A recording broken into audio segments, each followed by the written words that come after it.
O governo Lula acelera a agenda de medidas de apelo popular a menos de uma semana da proibição de anúncios e eventos. A nova aposta é o desenrola para adimplentes. Veja na reportagem de Luciana Amaral. A nova fase do desenrola cria uma linha especial para egressos do FIES adimplentes que queiram empreender, com financiamento em condições mais favoráveis. Os bancos também vão poder oferecer crédito com juros subsidiados de até 1,99% ao mês para trabalhadores informais que mantêm as contas pagas ou com atraso de até 90 dias, um público que normalmente tem mais dificuldades de crédito. Quem aderir não pode participar de bets durante 6 meses. Em outro movimento, Lula recebeu o presidente da Câmara, Hugo Motta, e entregou o projeto que beneficia microempreendedores individuais.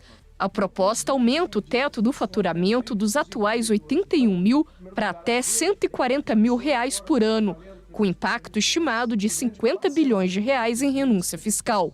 A medida é tratada com prioridade pelo Planalto, mesmo com o anúncio no mesmo dia de déficit primário de 53,2 bilhões de reais em maio.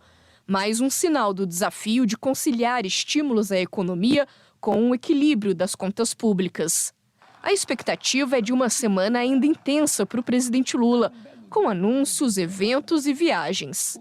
Enquanto o Planalto acelera a vitrine de entregas, uma das principais bandeiras sociais do governo segue empacada.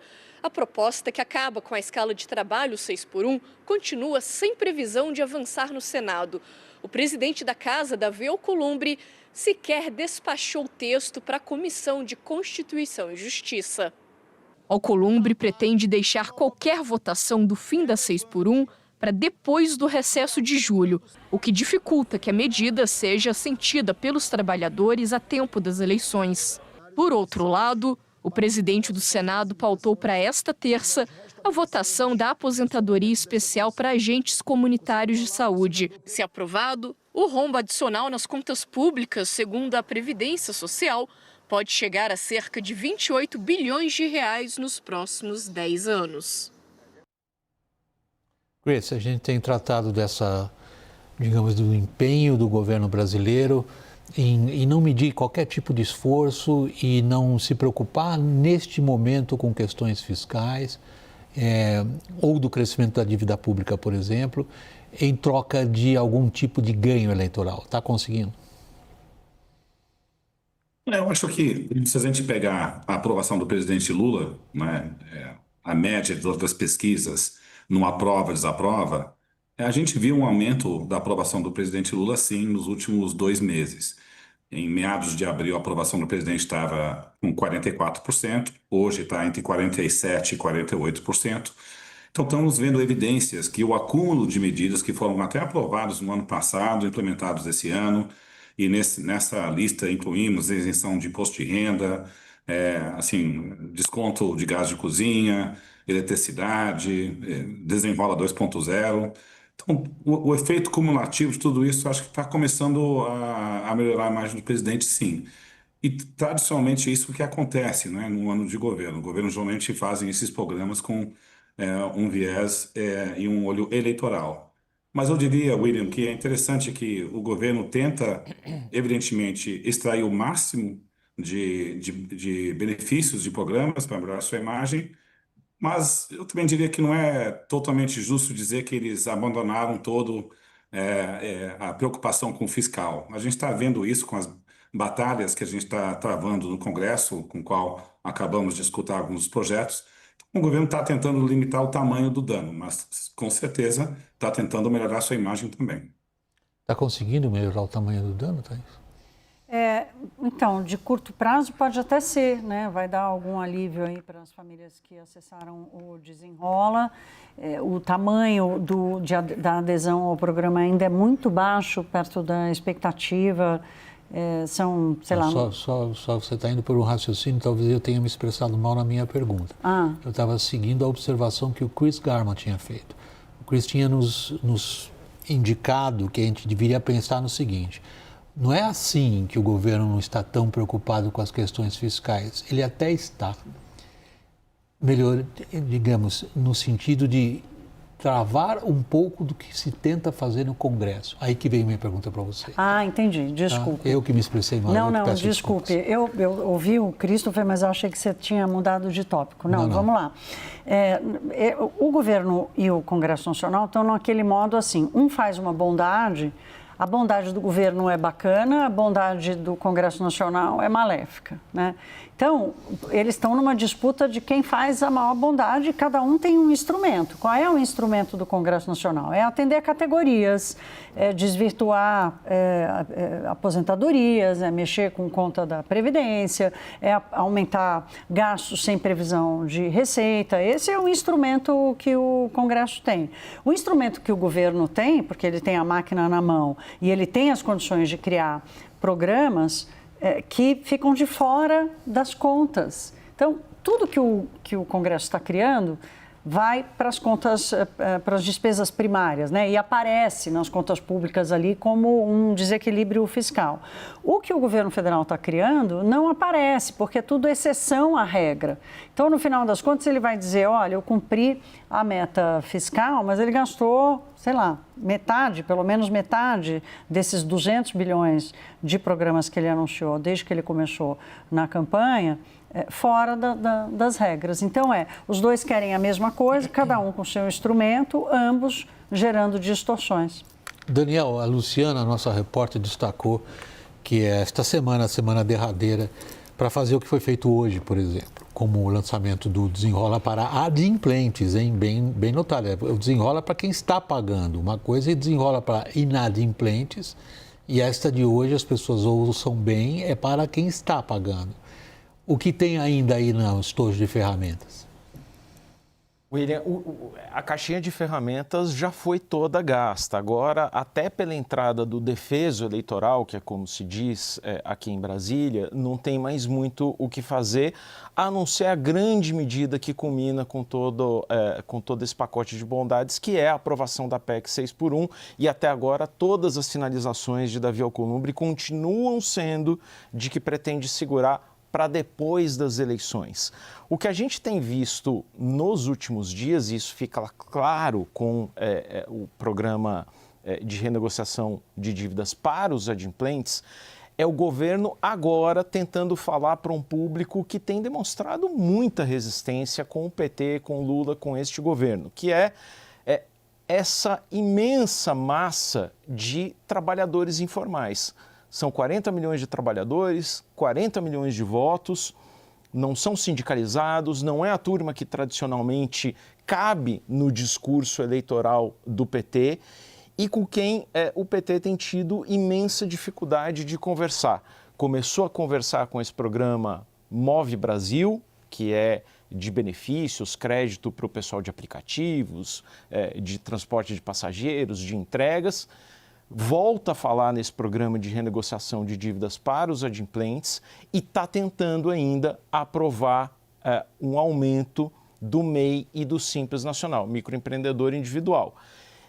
Essa última benesse, se estendida para o Simples, é um rombo de mais 50 bilhões de reais. O governo está tentando restringir, mas são 50 bilhões de reais que é o segundo maior gasto tributário do país. Depois da Zona Franca de Manaus, maior incentivo fiscal é dado para o Simples Nacional. E é tudo isso que tem se acumulado de forma a que, em janeiro de 2027 ou até antes, a gente tenha que colocar a bola no chão e tratar de algum tipo de ajuste e de recalibragem das expectativas, como a seu tempo foi feito em 2015, pós-vitória de Dilma Rousseff. Cris, eu vou colocar o foco um pouco nessa ferramenta a qual se referiu o Daniel Hittner agora, que é a aprovação do fim da escala 6x1, redução da jornada e a proibição da escala 6x1, trazendo para 5x2. Nos relatórios que a Eurásia tem produzido, ela tem se manifestado com um pouco mais de certeza de que isso seja aprovado logo do que o Daniel, por exemplo. A gente tem achado provável que o projeto é aprovado antes das eleições. É claro que se a gente pega Se vai ser aprovado no Senado antes do recesso, talvez fique para depois do recesso, dadas as dificuldades que o Palácio Planalto está tendo com Davi Alcolumbre, né? O Davi Alcolumbre tem buscado uma reunião com o presidente Lula, a gente já vem um desgaste acumulado, né, por várias razões. Então ele está jogando mais duro. Achamos que a pressão política num ano eleitoral, com 2/3 do Senado em jogo, tende a levar a essa votação antes das eleições. Mas, evidentemente, a gente reconhece que existe uma chance que isso fique para depois das eleições, mas nas nossas contas achamos que sai esse ano com uma probabilidade de 70%. Mas estamos monitorando, sim, que o calendário está ficando curto, né? Mas achamos ainda que essa pressão popular tende a se impor, né, nessa reta final, talvez depois do recesso. Agora, se a gente volta ao nosso foco de novo para o fiscal, estou zigue-zagueando um pouquinho, mas os assuntos, eles caminham juntos de uma maneira ou de outra, Thaís. Os resultados hoje, por exemplo, mais uma vez demonstrando que as despesas crescem muito mais que as receitas. O ponto que o Daniel acabou de mencionar, por exemplo, o Hugo Motta aparece ali com uma cena com um crucifixo enorme ali atrás dele e do presidente Lula, prometendo os céus, na verdade, nesse sentido, e para o inferno o buraco que daria nas contas públicas.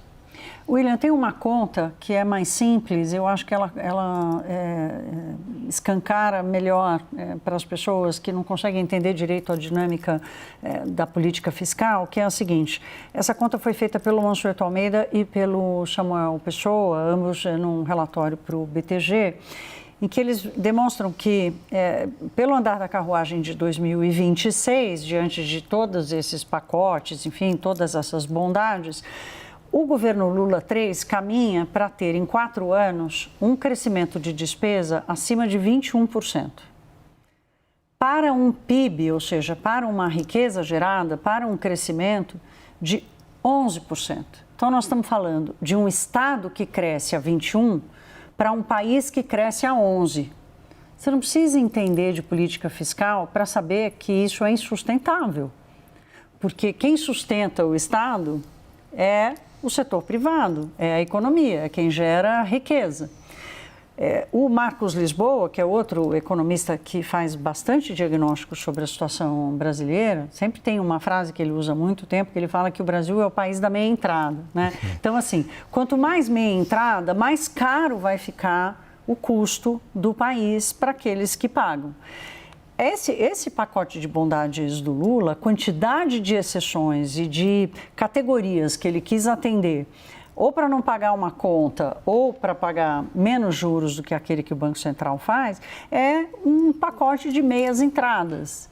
E depois que você coloca a meia entrada na praça, como é que você tira? É um mecanismo difícil politicamente de se retrair. Então, eu acho que essa é a figura, essas duas figuras, né? De um Estado que cresce o dobro do que cresce a economia e de um país e de um governo que exagerou na dose da criação de meias entradas, ou seja, quem vai ficar pagando no Brasil vai pagar muito mais caro. Daniel, vamos lá por favor, Cris, por favor, prossiga. Só para reforçar um ponto aqui que eu tinha colocado na mesa no meu primeiro comentário, William. Em primeiro lugar, o diagnóstico do Thaís é corretíssimo, né? O grande desafio do Brasil hoje é que nós temos com contas públicas, não é, gastos além do que a receita tem crescido, a dívida está subindo e é por isso que estamos com juros reais tão elevados e vamos ter que fazer uma arrumação de contas no pós-eleição. Mas eu só queria chamar a atenção que, pelo menos do lado do governo, o que eu enxergo é uma equipe econômica que está tentando conter o tamanho do estrago. E eu vou dar um exemplo do projeto com o qual o Daniel citou, que é aquele projeto de aumentar a isenção para microempreendedores de um lado e também as faixas do Simples do outro, que era uma conta de 50 bilhões de reais. Do lado do governo, o que a equipe econômica está tentando fazer é aprovar o aumento da isenção só para microempreendedores e não para os simples. A diferença da conta, em vez de 50 bilhões de reais, a conta fica em 2 bilhões de reais. Então, eles estão tentando tirar parte dos projetos que a conta é muito salgada e fazendo um pouco de contenção de danos, mas, ao mesmo tempo, enfiando algumas medidas que aumentam a aprovação popular, como a Thaís bem colocou, fora das contas primárias. Mas é só para deixar claro que algum esforço do governo para evitar as propostas com dano maior está ocorrendo simultaneamente. Bom, o que você faz é a gente ir para a questão política, ou melhor, para o mundo, ou submundo, como preferem outros, da política na relação executivo e legislativo, Daniel. William, a gente tem comentado aqui, quando o executivo abre a sua torneira de gastos e faz gastos multibilionários e mirando um público muito amplo, é natural que o Congresso, que também vai enfrentar eleições, comece a ter uma agenda em que ele percebe essa torneira aberta e vai abrir outra torneira também, que são os pisos salariais para categorias específicas, para aposentadorias em regimes especiais, como que pode ser aprovado agora para agentes de saúde. E isso, o governo, o Poder Executivo, desancorou as expectativas da política, para usar uma expressão do mercado, e agora o Congresso está seguindo. Só pontuaria na questão da PEC que prevê o fim da escala 6x1, que aquele sentimento que a gente identificou de um Hugo Mota que pareceu muito Arthur Lira, tratorando os trâmites regimentais da Câmara para aprovar rapidamente em aliança com o governo, não é o sentimento que está se percebendo nas últimas semanas e nem nesta semana no Senado.